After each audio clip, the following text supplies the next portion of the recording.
All right, good evening, everyone, and welcome to tonight's City Council meeting.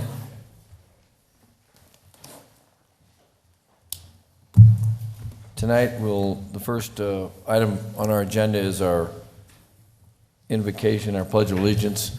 Please remain standing. First of all, we have tonight with us Pastor Paul Elgin from the Casa Grande Presbyterian Church. Thank you, Pastor, for being here, and remain standing for our Pledge of Allegiance.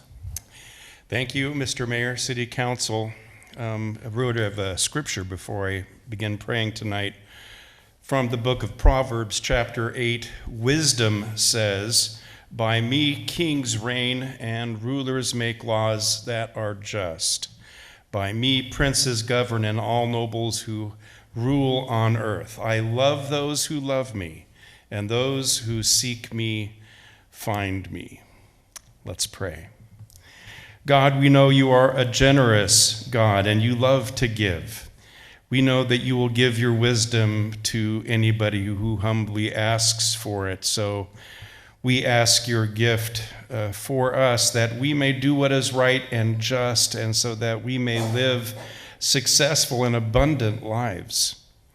We know that elected officials, when they ask for wisdom, will in turn govern our communities with enlightened hearts and minds and make sound, fair, and right decisions for all the people in our city. So we thank you, Lord, for all of our civil servants. Thank you for their hard work and sacrifice. May you continually bless them, and may you generously give to each of them wise and discerning hearts to skillfully govern the people of our city.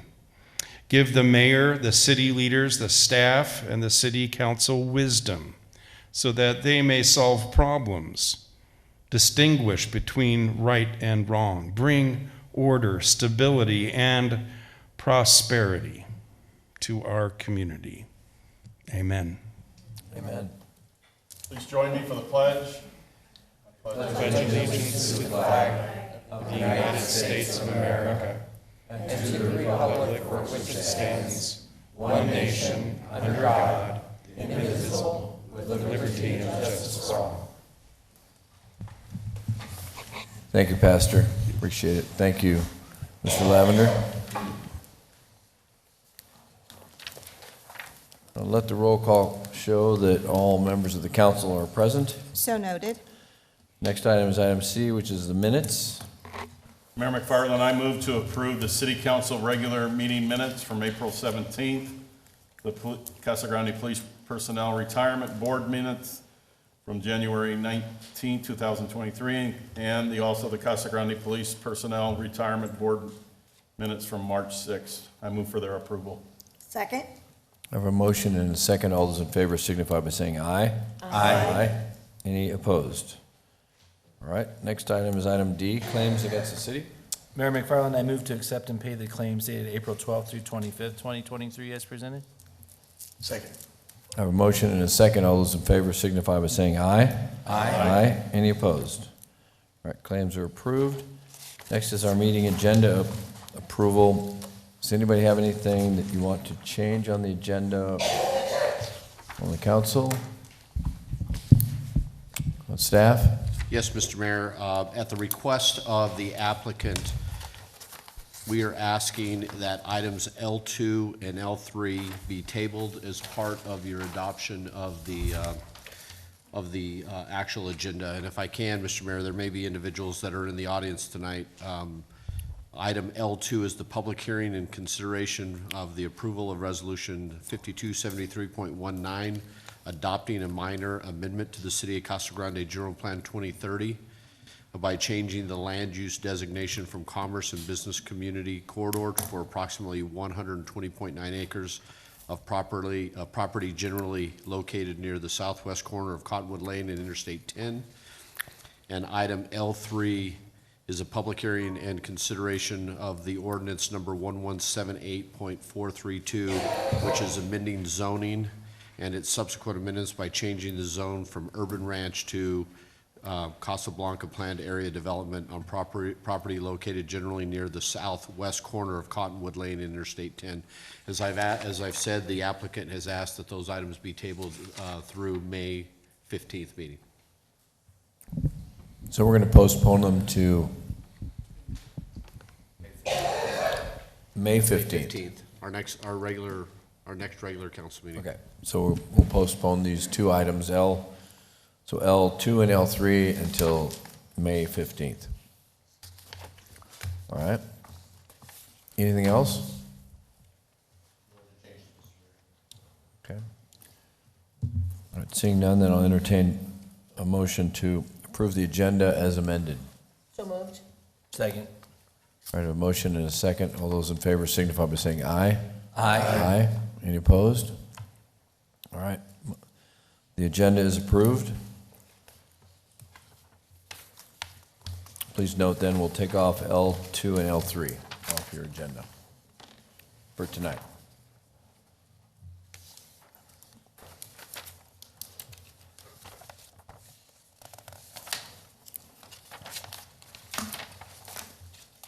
All right, next item is item G, which is our consent agenda. All items listed with an asterisk are considered routine matters and will be enacted by one motion and one roll call vote of the council. There'll be no separate motion. There'll be no separate discussion of these items unless the council members or members of the public so request, in which event the item will be removed from the consent agenda and considered in its normal sequence of the agenda. Is there anybody on council who wants to remove anything from consent agenda? All right, anything from the public? All right, seeing none, then I'll move for a motion to approve the consent agenda. Mayor McFarland, I would move for approval of the consent agenda as presented. Second. All right, a motion and a second. Gloria, can I please get a roll call vote? Councilmember Edwards. Yes. Councilmember Huddleston. Yes. Councilmember McBride. Yes. Councilmember Fitzgibbons. Yes. Councilmember Herman. Yes. Mayor Pro Tem Lavender. Yes. Mayor McFarland. Yes.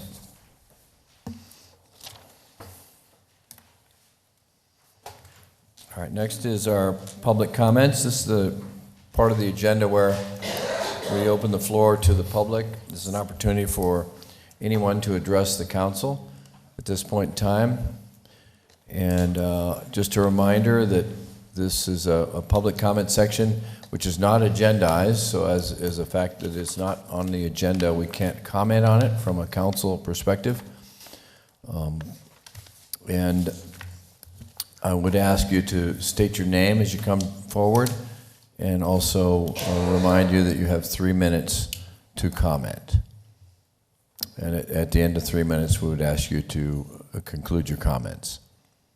Is there anybody here who would like to address? Yes, ma'am. Please come forward and state your name and your address for the records.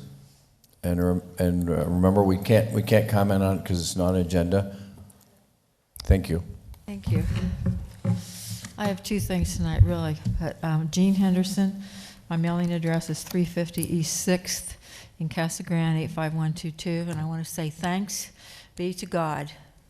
Every day I get up and I see it's a beautiful day in the neighborhood, and tonight with a 3/4 moon, and I'm not going to lose. I want to say thank you for the past week, for Councilwoman Fitzgibbons helping me work with Cara and get me to a safe place, okay? I was there for 1 week, and then I was there for 2 weeks, and I was out this morning. I don't know what's going to happen to me tonight because I'm really concerned, okay? Because this group that's been after me is still after me. But I want to thank DPS Officer Sinclair Lewis for working really hard on my tire out on the freeway when it blew out and I was trying to get someplace that I got confused about. I want to thank Officer, I think it was Henley, something like that. I'll give the name to you. And he went down there the next day or 2 days later and he tried to work on that tire. He could not get it loose. He wanted to check to see if the vehicle were there because DPS told me it was there. Then I called and they said it wasn't there. I called Casa Grande Police. They said it's here. It's not there. He made a special trip finally that next morning and got it all straightened out. Cara took 3 of her people And one woman took off her husband took the day off to come and help me with that tire so that I could come around and come back to the safe house in Casa Grande. And I really appreciate it. And the person who first got me to DPS was my special officer, Mora. He has always helped me in everything. And Officer Duran is really great too. Okay? The only other thing I have is that I've been trying to meet, I need someone to set up a meeting for me with Commander McCrory, because I need to talk to him about some things that have been happening with me personally and this group that has been terrorizing me. And I finally got this CAAFA sexual violence support. Have you experienced sexual violence? And there are different types of sexual violence. And I am receiving cyber sexual violence. And they've been doing this to me for 10 months. And my acupuncturist knows, all the different behavioral health know. And I really need to talk to him and get something cleared out, because he's not aware of what's happening down here in this part of the city. And I am afraid for myself, and I'm afraid for all women, single women, out at night. And I keep warning women, do not go out alone at night in this town. Okay? So thank you very much.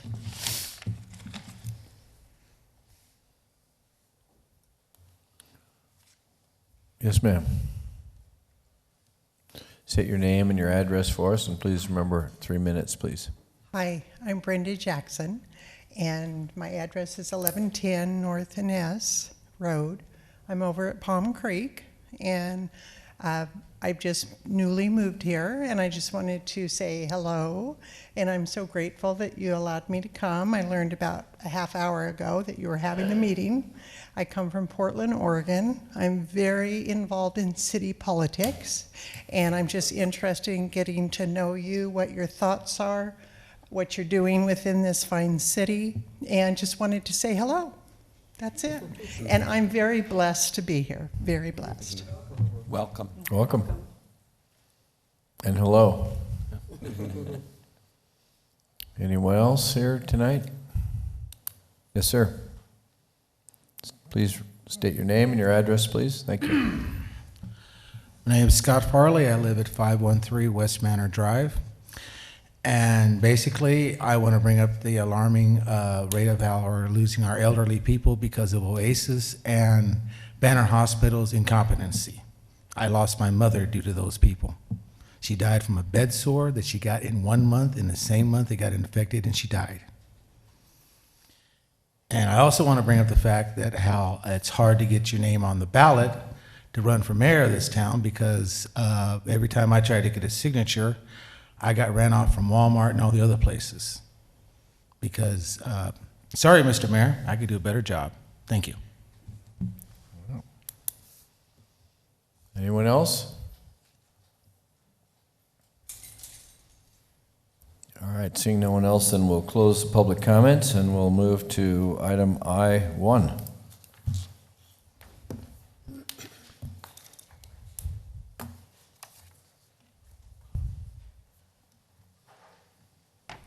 Good evening.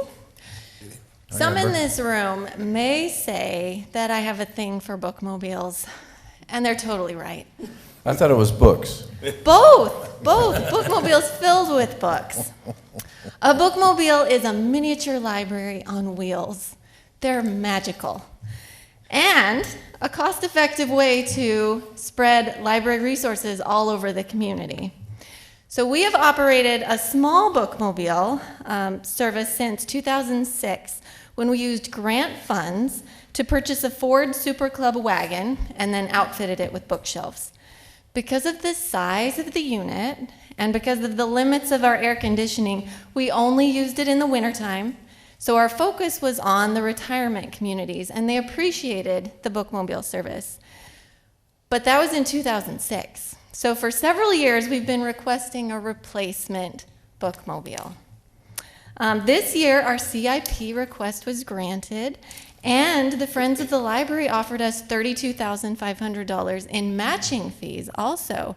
So we started looking for a new van to replace, thank you, Mayor, to replace the van that we currently use. But we found out that buying a new van that was outfitted as a bookmobile was way over our budget. So I was not deterred. So instead, we scaled back a little bit, and we thought we have a lot of community support. So I found out what it costs just for a basic van, and then I talked to some local business owners who were willing to help us put in the work and make it into a bookmobile. It was going to be a lot, but we were willing to do anything to make it happen.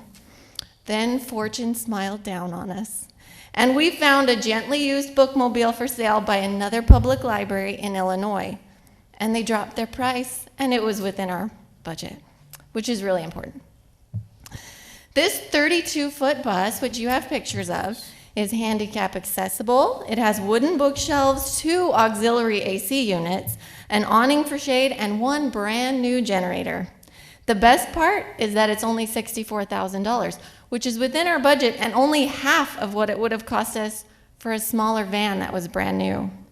Fleet Services loved the idea, and they even jumped at the opportunity to go to Illinois and pick it up for us. So they're willing to drive it back. The bookmobile will increase visibility for the library all around town as it visits schools, parks, neighborhoods, and community events all year long. And the rec center? And the rec center, absolutely. That's where community events happen. Children who are out of school for the summer can participate in the summer reading program in their own neighborhood. Seniors will make meaningful connections as we help them with their electronic devices and they browse the bookshelves in their retirement community. Every day, our libraries deliver access to important information and technology, and with the bookmobile, we'll do the same thing, just in a new and exciting way. We couldn't be more excited about the idea of this new bookmobile, and I hope you agree that the proposed purchase is worth the investment. With that, I'll take any questions. First of all, Amber, on my behalf, thank you to the Friends of the Library for their donation. Amazing. They continue to amaze us and help our library prosper and be a better resource for our community. So thank you to them especially. And then the rec center, Lencola, all of our community centers are an opportunity, I think, to use the bookmobile. Mm-hmm. Huge supporter of it. I think reading cannot be pushed hard enough. We need, especially our young people, to learn how to read by the time they're in 3rd grade. And if that doesn't happen, then we create our own problems. So if we can impress upon our public, and that then exudes to our students, then we will be a better place, and we need to do that badly. And I know, obviously you run our mayor's reading club, so thank you for everything you do there. This should just add to that, so I'm excited for it. So thank you for your passion for reading. So thank you. Thank you. Matt. Thanks, Mayor. I want to talk about Amber and just your ability to even make this an interesting story, right? You're a good storyteller. And as someone who loves to read too, I don't know if people know that I love to read and your passion for it. So Amber actually called, she's been trying to get this bookmobile, and she showed me her plans, and she's like, can you help me because of my business, do that? I go, it's really a lot of work and it's a lot of cost. It's not as simple. But she's like, I got people lined up that won't build I think it's Capital Art Construction will build the shelves for free, right? And she had everything lined up, and we talked about it, and I said, well, let me see what I can do. And I talked to some other people I know. And then I was even seeing that the fire department was going to get a new truck. So I was like, maybe we could use one of their old trucks for this. And then her determination, everything came through and shined down on us. So thank you. And I'm also a big proponent of buying used vehicles, so it's even better. And I'm just so happy that you made it happen. And this is anything better than we could have ever had with the air conditioners, the accessibility, and everything. So good job to you. And also goes without mention that Amber just won an award for Vitalent for running the blood drives for the city as well. So. That's supposed to be in your report. Oh, yeah. I'll bring it up later, too. Okay. But anyway, thank you. I'm so excited because reading is so important. And I cut him off for you. Yeah. And to get these out, he's not even paying attention. Brett's not even paying attention. but for even getting it out to the parks and the neighborhoods in the summer when kids aren't going to school and maybe they don't think about going to the library, bring it to them. And I just picture you having these fantastic events now, even better. Oh, we'll invite you for sure. Thank you. Cool. Invite us all. Yep, you Yes. bet. But thank you very much for doing that. It's so important to our community that kids read. Donna? And everybody reads. Go ahead. Amber, this is so exciting. But when I read about $32,500 from the Friends of the Library, I don't know if any of the members are here with you, but I will tell you that that group is a force to be reckoned with. And for the work that they do, I'm just so excited. And that's a lot of money for volunteers to come together and do. So I'm really excited about it, and I think I have a couple questions that are just logistical. Okay. But is there going to have to be any work done to make it wheelchair accessible or anything like that? That's already done. It's already been done. It's Okay. got the wheelchair ramp at the back. Okay. Wow. And then as far as the 2006 model, what's going to happen with that? Is it going to the I believe- junkyard, or are we going to No, sell it? I asked Fleet because I know another library who's in the market for a used van. But Fleet Services told me that there's another department in the city that wants to retain it. Okay. And my last thing is, I know that, the mayor said to invite us all, and I think I heard him say beforehand that, he would get out the puppets again with me, and we'll do some on-the-road puppet shows. Oh, fun. Absolutely. Fun. Cool. We'll toss in the puppet theater. There you go. We can do it. Thank you. Bring a mobile puppet theater. We have one. There you go. Lisa?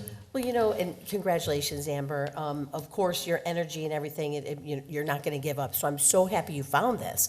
And looking at the pictures here, wow, it's gonna be great to have in the community. And the library is such an important resource, for the community, and we're fortunate for the people that are able to get there. But this is wonderful because you're going to bring it out to the communities too. And I hope that not only our retirement communities and seniors, but some of the communities that might not have access to transportation to get to the libraries. And I know Councilmember McBride and I don't know who else was on the committee with the Hart Cast Grand Scholarship, but those essays were amazing, and it was amazing that several of them were about the library and what an impact that the library made on their community, and that's their Heart of Cast Grand.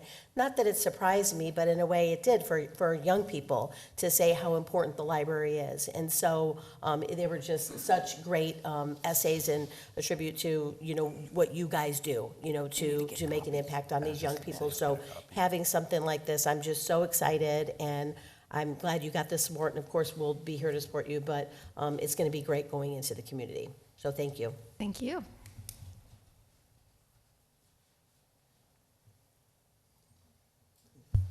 Okay. Amber, thank you. From the council to you, we appreciate you. Thanks for everything you do, and great job. So, Thank you. all right. That being said, then I'll consider resolution number 5536, please. Resolution number 5536, a resolution of the council of the city of Casa Grande, Arizona, accepting a proposal from Fossil Ridge Public Library District to provide a 2013 Bluebird front-engine book mobile, authorizing expenditure of public funds, authorizing execution of the necessary documentation by the city manager, and authorizing the transfer of budget authority. Mayor McFarland, I move to approve Resolution 5536 as presented. Second. All right, I have a motion and a second. Can I get a roll call vote, please, Gloria? Councilmember Edwards. Yes. Councilmember Huddleston. Yes. Councilmember McBride. Yes. Councilmember Fitzgibbons. Yes. Councilmember Herman. Yes. Mayor Pro Tem Lavender. Yes. Mayor McFarland. Yes. All right, next is I-2. This is consider approval number resolution 5537. This is on some Motorola equipment. Chief? Good evening, Mayor, Council. Staff recommends the mayor and council authorize the purchase of 12 Motorola APX 8000 portable radios, 3 Motorola APX 8500 mobile radios, 115 replacement batteries, 115 earpieces, 115 microphones, and other associated accessories, programming, and warranties from Motorola Solutions state contract using capital improvement funds and funds from the police department's operational budget in the amount of $212,378.22. These radios are, the 12 radios are portable radios, like the radio I have right here on my side, and the 3 mobile radios are radios that we install in the police vehicles. So they'll replace older radios and also act as replacements should radios be broken or need to be sent in for repairs. All the radios have a 5-year warranty, and with that, I will answer any questions.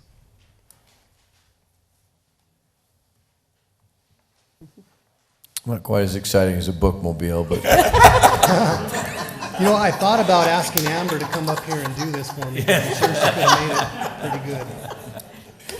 but probably maybe as or maybe more necessary. So that's why there's no questions. All right, seeing no questions or comments, thank you. And then I'll call for a resolution number, please. Resolution number 5537, a resolution of the council of the city of Casa Grande, Arizona, accepting a proposal from Motorola Solutions, Inc. for the purchase of portable radios and associated equipment, authorizing expenditure of public funds, authorizing execution of a contract with or purchase order to Motorola Solutions, Inc., and authorizing the transfer of budget authority. Mayor McFarland, I move to approve resolution number 5537 as presented. Second.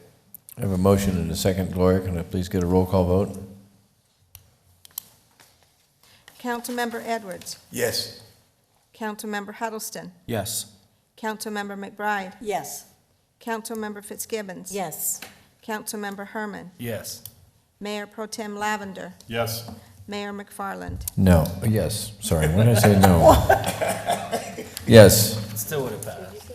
It still would have passed. That was a correction. Yes. All right. Next item then is item L, which is our public meetings and public hearings. We have actually only one item because we've tabled 2 of them. So we'll move to item L1, which is a public hearing considering approval of ordinance number 1178.279.01. Good evening, Mr. Mayor, members of council. So this request in front of you is for a planned area development amendment for Vista Ranch. Vista Ranch is approximately 318 acres located at the southwest corner of Quartzon Road and I-10. The existing planned area development zone was approved about 15 years ago, and you can see the layout on the left. The proposed amendment would rearrange some of the land uses, and I'm just going to walk through some of those changes really quickly.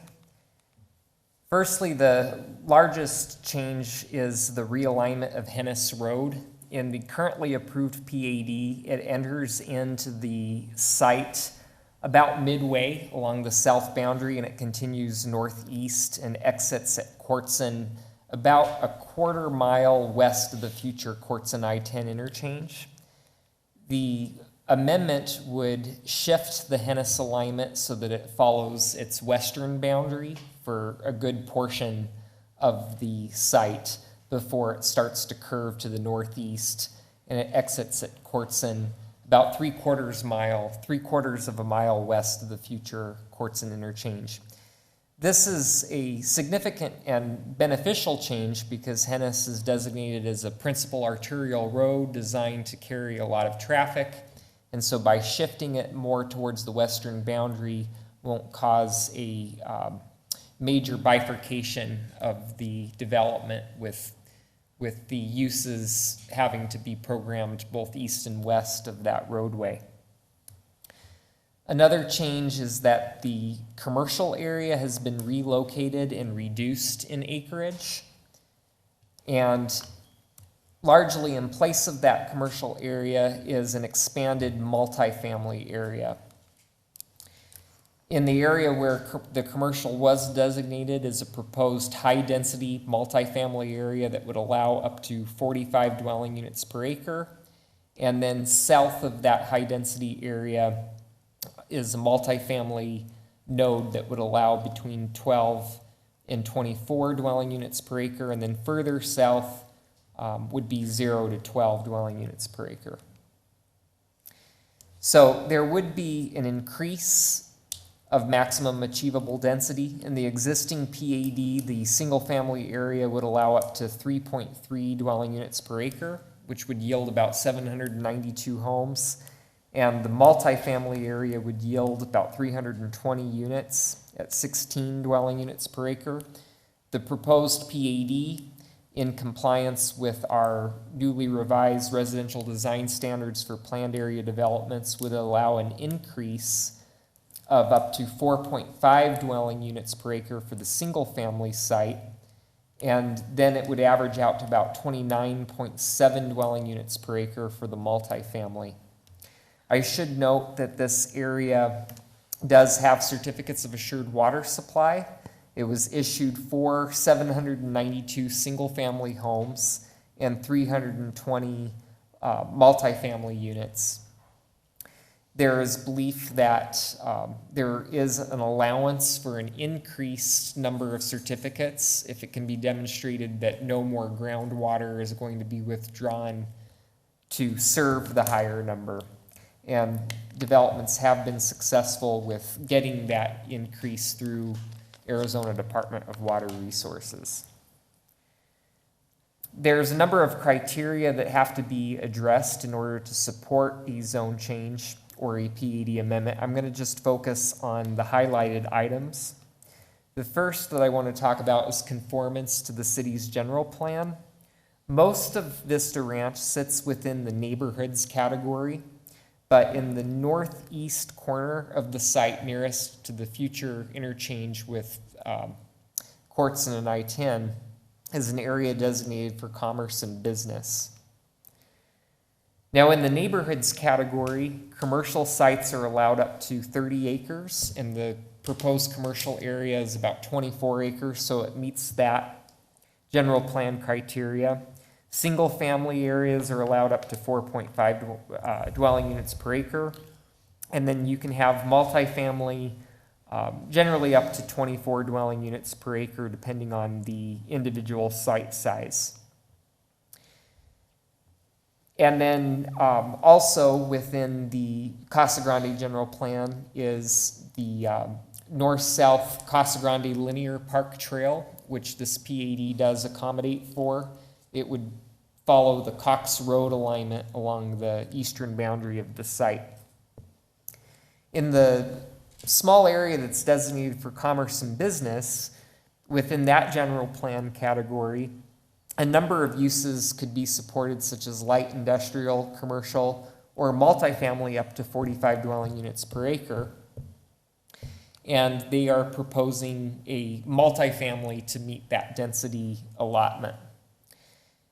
There is certificates of assured water supply for the multifamily units, as originally designated with the original preliminary plat for Vista Ranch. So one of the associated conditions of record is that those 320 certificates for multifamily units be retained for the multifamily so that they can be used subject to the issuance by Arizona Department of Water Resources for condominiumizing the multifamily or creating townhomes instead of them being exclusively a rental product. The other criteria that I want to talk about is the impact of the plan on existing and anticipated traffic conditions. So there is a planned interchange at Quartzon and I-10. The design has been approved. We're not quite sure what the timing is of that interchange. But once that does open, Quartzon Road will obviously be greatly benefited by that interchange as well as this development. But they are also planning, as I mentioned, the extension of Hennis Road, which will carry traffic to the south, and then of course Courtson will be improved to continue traffic west. They are also planning an extension of a collector road going east-west that will tie into Courtson. The Hennis realignment is, as I mentioned on the previous screen, very beneficial. The current arrangement, as you can see, follows this very curvy path through the planned area development area before it makes its way north, and it parallels the northwesterly angle of I-10. With the amendment, it would shift it so that it basically moves it a little bit more to the west, but it does ultimately tie back in with where it was planned to. Ultimately, Hennis is planned to go up to Val Vista on the north and to a future I-8 interchange on the south. The last criteria I want to talk about is pedestrian vehicular ingress and egress. So there is the planned linear park trail to the east, and there's also a narrow strip of property owned by a different property owner between the trail and I-10, and it's known as the Walton parcel. So there's some associated conditions of record to ensure that this planned linear park trail has sufficient access, as well as ensuring that that narrow Walton parcel gets access. It's too close to the planned interchange to get its direct access from Courtson, so access will have to be attained to it from other means.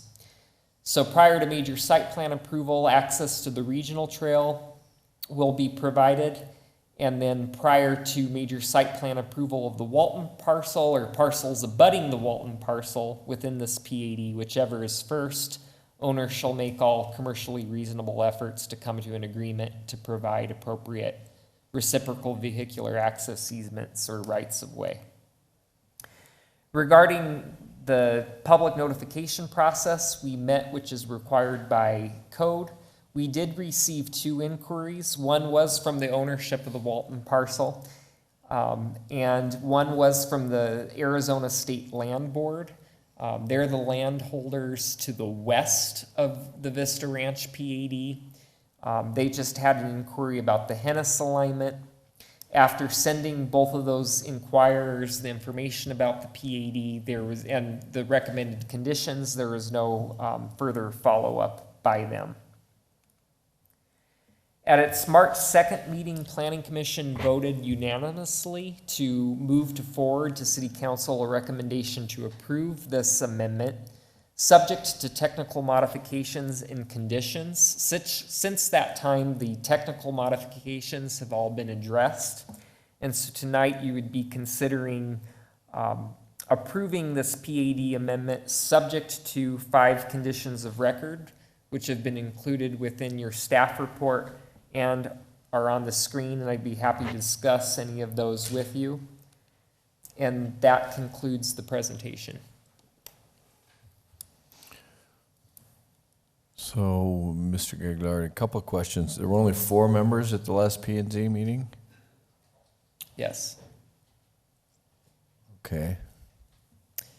Will you let us know if that happens again? Please? Sure. Thank you, Paul. I'm curious, so this is I-10. I mean, I-10's right there, but there's a little piece that Walton had, and we've had this conversation before because it happens also down below on the next plat that's below Cottonwood. There's another section. How wide is that? Mr. Mayor, members of council, at its widest, it's about 200 feet. So there's 200 feet of land, and it's probably because the I-10 came through when the plat was set up and split that. Well, because it's from the other side. Mm-hmm. Right, meaning they own on the other side of the interstate. So they split that plat, and then this little piece is left. What are they going to do with it? So it's a very challenging piece of property. It's currently zoned urban ranch, so it doesn't necessitate a lot of use right now, but it's within the Commerce and Business General Plan My category. partner says they could put billboards on it. That's right. Okay. That, all we right. do get a lot of requests for that, actually. I think to make that property viable, you'd have to plan for very long, skinny buildings. There is And some. even having access seems difficult, Yeah. challenged at best. It does, and I think it holds a lot of potential to ultimately be in part, ultimately developed more as an open space corridor. Dog park, billboards. Was there a comment by the owner of that land, that property? Yeah, what did Walton have to say? What did they have to Walton's say the owner about of that property. There was some discussion about that property, more particularly what they own south of this site, but it also included this portion. There wasn't anything specific, but among the discussion, they are not against the idea of potentially donating the property. But it would have to be timed with a project that they were doing. Well, the piece up by Courtson, if Courtson becomes an interchange, may potentially hold more value to them. Certainly not Cottonwood, because there's no access. Well, Mr. Mayor, with them adding the freeway down the road there, it's gonna block that parcel off. So that you said they had to make another way to get in there anyways. Or work with the individuals that's moving into the site that we're Yeah, I talking mean, there's about. no road at Courtson, so today, Right. unless we build the interchange, then obviously the road But he goes was to through block there. them, it's gonna block whoever owns that property. It's gonna block them, so they have to. So, okay, well, something to keep in mind as we move forward with the project. That piece bothers me a little bit, because I don't know what Walton's plans are. I mean, they have huge amounts of land on the west, or east side of I-10. This is just one little sliver that's left. And I know it really doesn't affect this piece that we're talking about, so I apologize for kind of going down that rabbit hole, but it just seems odd. And then what did the land department have to say, and where is their piece? Is it to the west of this piece we're looking at? Correct, yes. And what piece do they own? I know that's Oz's home there, Joe Oz's home is right in that corner. This map might show a better Okay. representation. So if you notice on the north side of Courtson, you see the Mission Valley neighborhood, Right. and it basically goes from, So that's all state, I know that's state trust land up Right. there, all the way up to McCartney. it goes from Courtson all the way to. So they don't own this stuff down around Hennis and where Oz's farms and stuff. They don't own that. They just own everything on the west side of the Hennis alignment. But up north. No? They own this stuff down here? Really? Where that pivot Where is. the circle is? They own that? That's state Yes. trust land. That whole piece Yeah, there. the from same Conway? piece that Those guys own a Vista- lot of our city. Vista Grande High School, that's also on state land. They own Right, okay. And all then the that- way to. And that piece to the west or east of is state trust land too, isn't it? Right. Between the South of Hennis- Cottonwood and between Right. Hennis and the high school? Between the Hennis and what would be considered the Arizola I need to get alignment. rid of those guys. Just to, sorry. There's no state trust land people here, is there? They're listening now. They're listening now. Okay. All right. Anybody else have any questions? I'm sorry. Matt, go ahead. Could you go back to the map of the property? Oh, yeah. So are those two blue asterisks, is that wells or?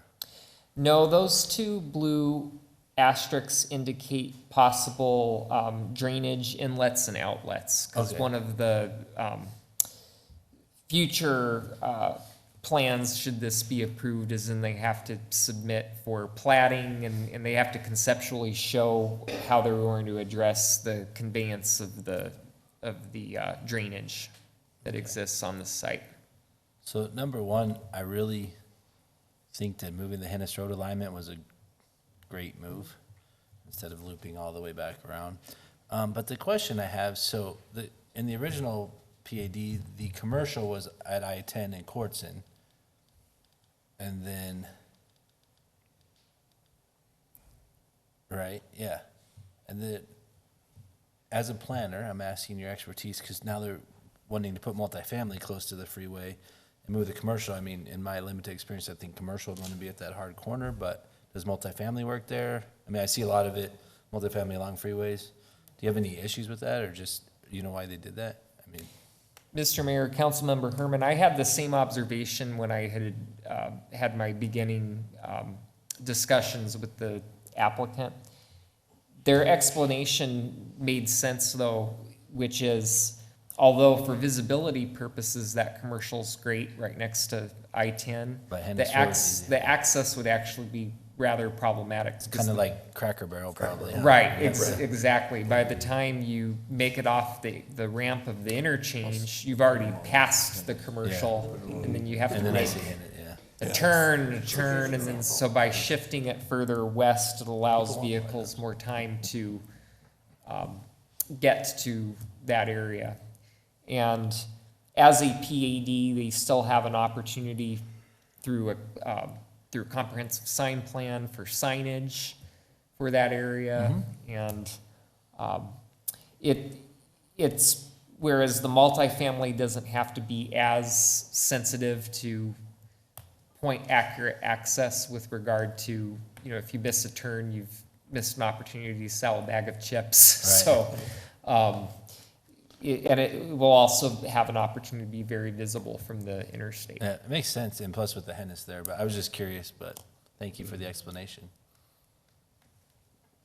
Go ahead, Lisa.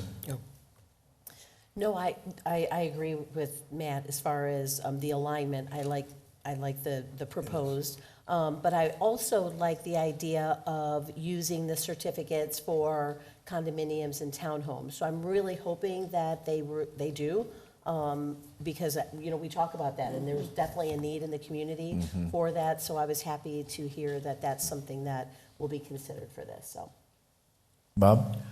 James, the overall idea of Hennis bending back and forth on its northern route, is the city driving that, or is that the applicant? Why? And ultimately, my question is, why doesn't Hennis just stay on a grid, a north route?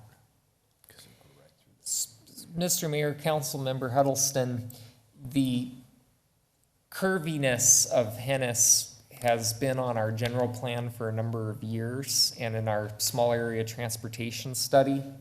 And I believe that it takes the route that it does because at one time there was a need or an express purpose to have a frontage road of sorts to I-10. And by having it follow the Hennis section line to a point and then curving so that it could be more of a true frontage road, putting it closer to I-10 was the goal. And Stephen, I don't think that's the right alignment, though. I think it comes over a little more now. The proposal. That's the old one. That's the old one. This is the old one, and the There you proposed go. would There you shift go. it. Okay. But That's a new one. it couldn't, so there were certain decisions made along the way. So for example, when Mission Valley went to build, they advocated and succeeded at not extending Hennis along its eastern border because it was argued that Hennis has been realigned, and so there's no need for a roadway there. So once Mission Valley built, there was no easy way to continue Hennis along its section line without running into a portion of Mission Valley. It would have to shift to some degree. The section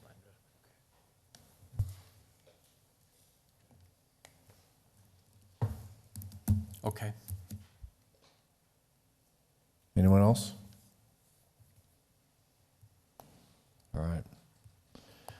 All right, well, seeing no one else, this is a public hearing, so I'm going to open item L1 for public comment. Is there anyone here who has any comment on this proposed change?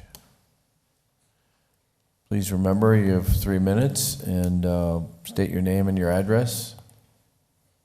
Hello, my name is Nancy Wood, and I'm at 513 East Feckle Road, Casa Grande, Arizona.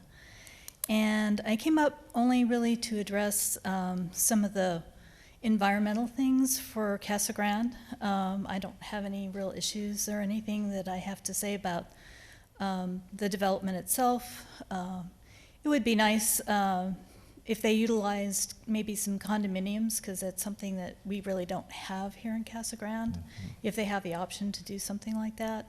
Not that I want a condominium, but you know, it gives people options. But the environmental things is that in this area, there are a number of burrowing owls that live in this region. Basically from Florence Boulevard to Courtson, from I-10, even almost all the way to Pinal.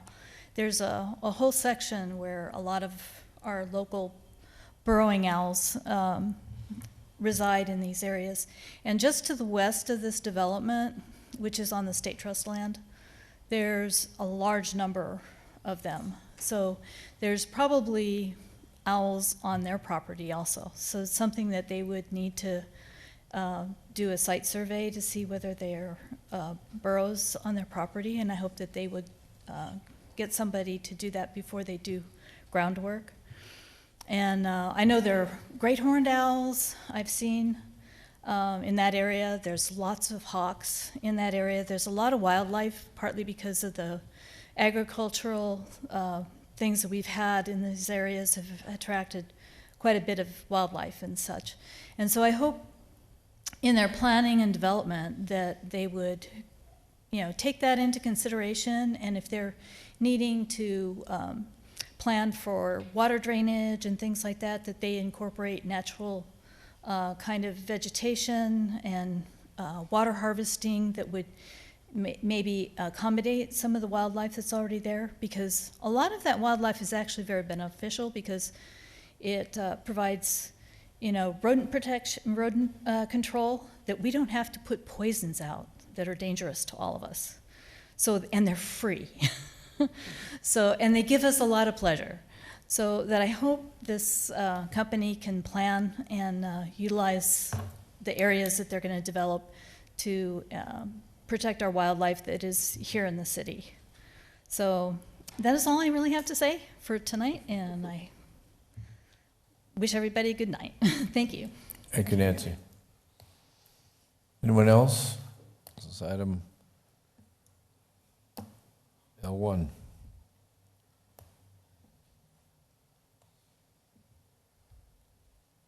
Good evening, Mayor McFarland and Council. I'm here representing the property owner. Just wanted to say... State your name and your address, please. Thank sorry. you. Josh Hannon with EPS Group at 1130 North Alma School, Mesa, Arizona. Thank you. Here really just to say thanks to Jim and staff. They did a great job, and we look forward to continuing to move this project forward in Casa Grande. Thank you. Thank you. Anybody have any questions for the developer? No. Okay. Thank you. Thank you. Anyone else in public? It's a public hearing. All right, seeing no one, then I'll close the public hearing and call for an ordinance number, please. Gloria? Ordinance number 1178.279.01, an ordinance of the Council of the City of Casa Grande, Arizona, approving a major amendment to Vista Ranch Planned Area Development adopted for property generally located at the southwest corner of Courtson Road and Interstate 10, Casa Grande, Arizona. Mayor McFarland, I move to approve ordinance number 1178.279.01 as presented. Second. I have a motion and a second. Can I please get a roll call vote? Councilmember Edwards. Yes. Councilmember Huddleston. Yes. Councilmember McBride. Yes. Councilmember Fitzgibbons. Yes. Councilmember Herman. Yes. Mayor Pro Tem Lavender. Yes. Mayor McFarland. Yes. All right. That's it for most of our agenda. We have one more item on the agenda, and that is our reports. Anthony, go to you first. Well, let's see.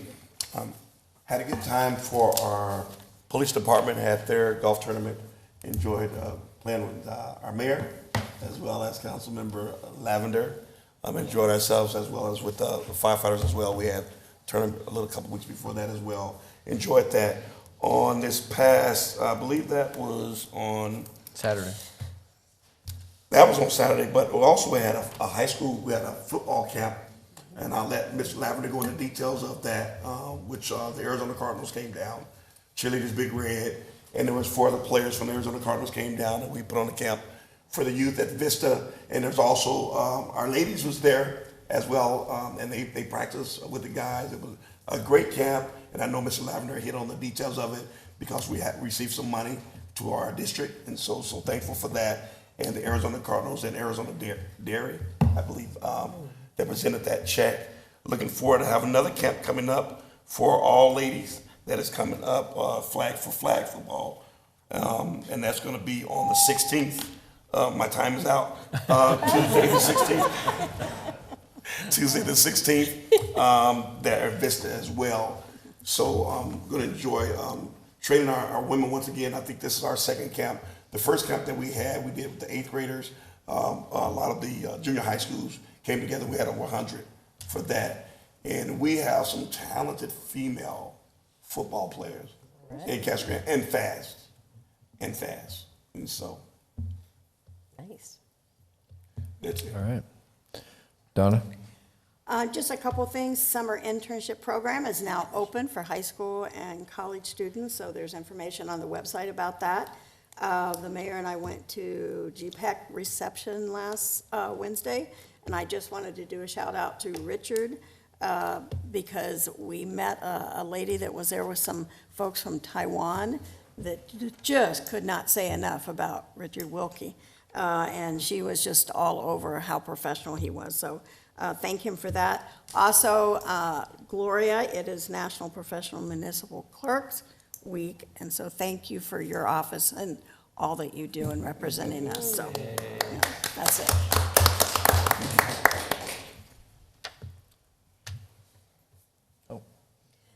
Matt? Thanks, Mayor. Couple things. On Thursday, May the 4th, I won't say it, but is National Day of Prayer. And there'll be a prayer in front of City Hall at 7:30, and then at the Rec Center at noon. At noonish? Yeah, and then at 5:30. Yeah, so the whole day is gonna be filled with prayer.